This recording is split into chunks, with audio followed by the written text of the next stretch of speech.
Now let's move on to the explanation of paragraph number 6, in which there are following complex words.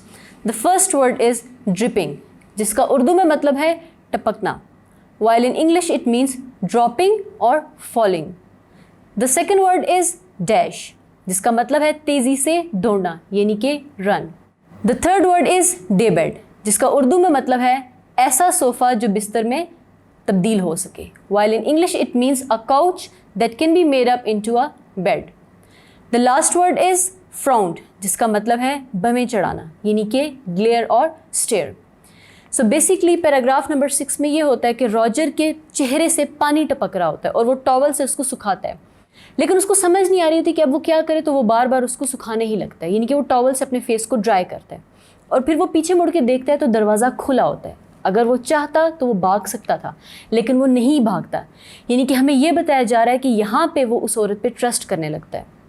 और फिर सामने पे एक sofa लगा होता है जहाँ पे वो औरत बैठी होती है और वो उससे कहती है कि तुम्हें पता है जब मैं छोटी थी तो मैंने भी बहुत सारी चीज़ों की ख्वाहिश की जिनको मैं हासिल नहीं कर सकती थी. और फिर खामोशी हो जाती है. अब रॉजर उसकी तरफ भवें चढ़ा के देखता है, उसको घूरने लगता है, लेकिन इतनी देर में मिसेस जॉन्स उसको कहती है कि क्या तुम ये तो नहीं सोच रहे, यानी कि उसका कहने का मतलब ये था कि तुम ये तो नहीं सोच रहे कि जिस तरह से तुमने चोरी करने की कोशिश की मैंने भी उन चीज़ों को हासिल करने के लिए चोरी करने की कोशिश की. बल्कि वो उसको कहती है कि मैंने ऐसा कुछ भी नहीं किया. हाँ, मैंने भी बहुत सारी ऐसी गलतियाँ की हैं जो मैं तुम्हें नहीं बताऊँगी, लेकिन अल्लाह ताला वो जानता है. और फिर वो उसको कहती है कि तुम बैठो, मैं तुम्हारे लिए खाना बनाती हूँ और तब तक तुम अपने बाल सीधे कर लो ताकि तुम प्रेजेंटेबल लगो.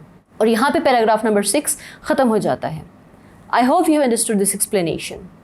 Thank you.